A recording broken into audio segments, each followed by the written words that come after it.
Doctor Srivarma's wellness அனைத்து நோய்களுக்குமான ஆயுர்வேத மருத்துவம் தமிழகம் எங்கும். For appointments 99424411 and 99421166.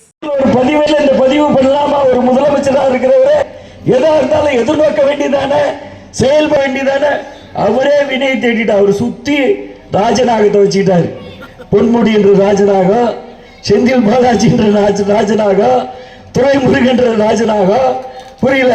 அப்பொழுது தன்னுடைய புள்ள துணை முதலமைச்சர் என்ற ராஜநாகம், மருமக புள்ள சபரீஷ் என்ற ராஜநாகம், புரியல. சுத்தி ராஜநாகத்தை வச்சுட்டு எப்படி செயல்பட முடியும்? ரகுபதி ராஜநாகம், ஐ பெரியசாமி ராஜநாகம், எம்ஆர்கே பன்னீர்செல்வம் ராஜநாகம், சுத்தி ராஜநாகத்தை வச்சுக்கிட்டாரு. அதை மட்டும் பதிவு பண்ணல, புரியல.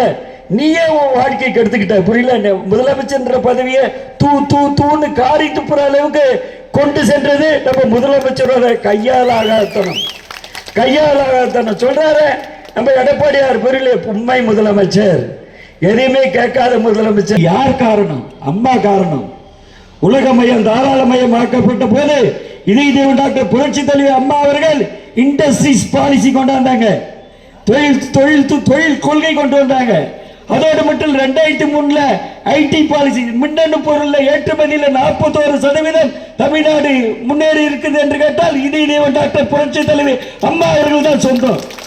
அப்ப மின்னணு கொள்கையை 2003 உருவாக்கி தந்த ஒரு முதலமைச்சர் யார் என்று கேட்டால் இதே டாக்டர் புரட்சி தலைவர் அம்மா அவர்கள்.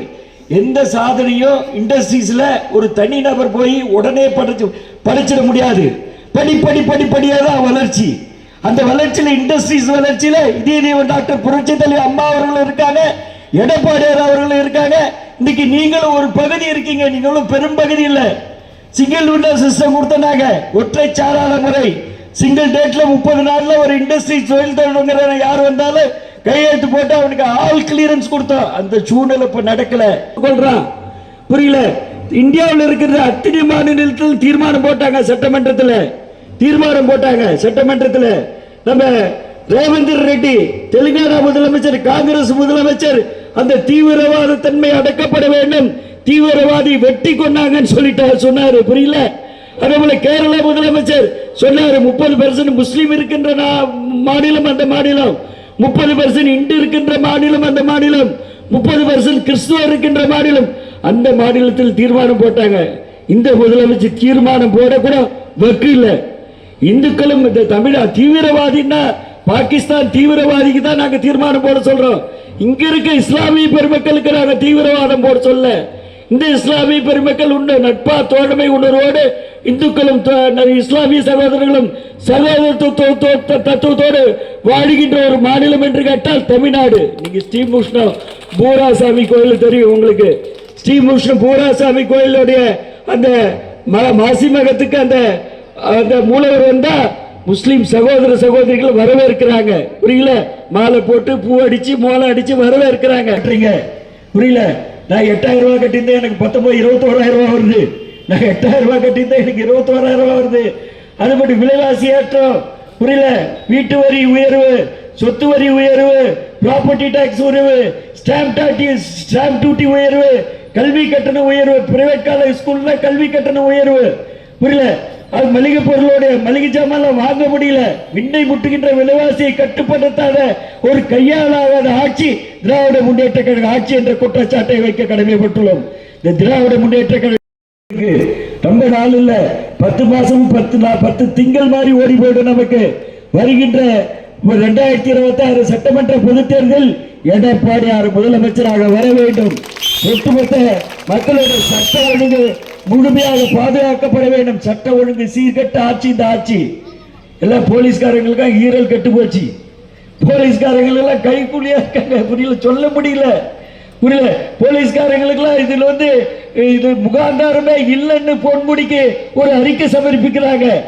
பொன்முடிக்கு முகாந்தாரம் இல்லை, பொன்முடி பேசிய சொல்லுக்கு முகாந்தாரம் இல்லை, சைவத்தை வைஷ்ணவத்தையும் சேர்த்து பேசி இந்துக்களை அவமானப்படுத்திய பொன்முடி ஒரு இன்டோர்ல தான் பேசியிருக்காரு, அவுட்டோர்ல பேசலன்னு சொல்லிட்டு முகாதாரம் இல்லை. போலீஸ் காவல்துறை ஒரு அமைச்சருக்கு சப்போர்ட்டாக மாண்புமிகு முதலமைச்சருடைய கட்டளை ஏற்றுக் கொடுக்கிறாங்க. சுப்ரீம் கோர்ட்டும் உச்ச நீதிமன்றமும் உயர் நீதிமன்றமும் அடிச்சா, சவுக்கால அடிச்சா, போலீஸ்காரையும் அடிச்சா, அரசியல் அடிச்சா, அமைச்சரையும் அடிச்சா, புரியல. அதுக்கு பிறகுதான் அவங்க 2 பேருடைய பதவி நீக்கம். உங்களுக்கு செந்தில் பாலாஜியுடைய பதவி நீக்கம். செந்தில் பாலாஜியுடைய பதவி நீக்கம் என்னவென்று கேட்டால், செந்தில் பாலாஜிக்கு கொடுத்திருக்காங்க உச்ச நீதிமன்றத்திலே. இவர் அமைச்சரானா அந்த மணி லாண்டரிங்கிற அந்த சாட்சியை கலைச்சிருவாரு. இது அமைச்சராக கூடாது, இவர் வெளியே போயிருக்கலாம். புரியல. இப்ப மின்சாரத்தை தொட்டிருக்காரு, ஷாக்கு மேல ஷாக்கு. மின்சாரம் தொட்டது மட்டும் இல்ல, மனித தமிழக மக்களுடைய என்னவென்று கேட்டால், எப்படா அந்த ஆட்சி போவோம் என்ற நிலைப்பாடு தான். இந்த ஆட்சிக்கு விடிவாலம் வந்துச்சு. புரியல. 2026 மாண்புமிகு நமது எதிர்கட்சி தலைவர் எடப்பாடியார் தான் முதலமைச்சர். ஒரு தலைசிறந்த கூட்டணி அமைப்பார். அதற்கு நீங்கள் பேராதரவு தர வேண்டும், ஒத்து வர வேண்டும். புரியல. கடலூர் சட்டமன்ற தொகுதியாக இருந்தாலும், பண்ருட்டி சட்டமன்ற தொகுதியாலும் தொழிற்சங்கத்துடைய செயல்பாடு வேகமான செயல்பாடு, ஆரோக்கியமான செயல்பாடு, முழுமையான செயல்பாடு.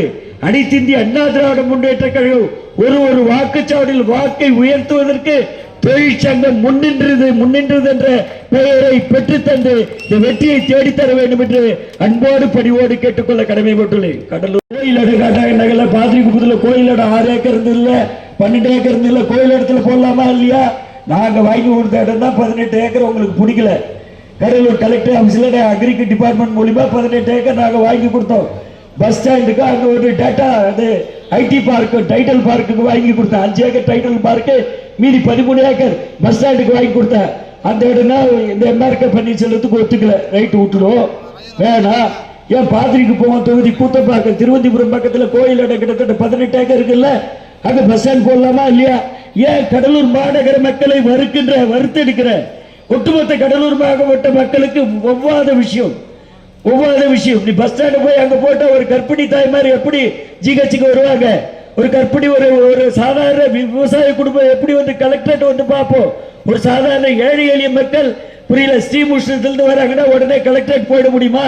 ரெவன்யூ ஆபீஸ் போயிட முடியுமா? எஸ்பி ஆபீஸ் போயிட முடியுமா? இந்த அவல நிலையை உருவாக்கின்ற எம்ஆர்கே பன்னீர்செல்வம் இந்த மாவட்ட அமைச்சருக்கும் இந்த சட்டமன்ற உறுப்பினருக்கும் நீங்கள் பதிலடி கொடுக்க வேண்டும் என்று அன்போடு கேட்டுக்கொள்ள கடமைப்பட்டது. வலை இல்லையா? அந்த குரல் வலைக்கு நீங்க மதிப்பு கொடுக்கணுமா இல்லையா? ஓங்கி ஒலிக்கின்ற குரல் அல்லவா அது? பஸ் பேருந்து நிலையம் அங்க போனா எவ்வளவு சங்கடம், எவ்வளவு சிரமம். ஒரு தனிநபர் தனி பெண்ணுக்கு ஒரு 18 வயசு 20 வயசு பெண்ணுக்கு பாதுகாப்பு உண்டா? இல்லவே இல்லை. ஒட்டுமொத்த கம்யூனிஸ்ட் ரைட் லெப்ட் புரியல, மதிமுக புரியல, ஒட்டுமொத்த காங்கிரஸ் ஏடிஎம்கே புரியல, ஏடிஎம் பிஜேபி எல்லாமே நாங்க குரல் கொடுக்கிறோம். இந்த குரலுக்கு மதிப்பு இல்லையா? குரலுக்கு இந்த அரசு செவிசாக்கலையா? இதுக்கு நீங்க சரியான பாடம் கடலூர் மாநகர மக்கள் சரியான பாடம் புகட்ட வேண்டும் அன்போடு பணியோடு தெரிவித்து நிகழ்ச்சிக்கு திரளான மகிழ்ச்சி.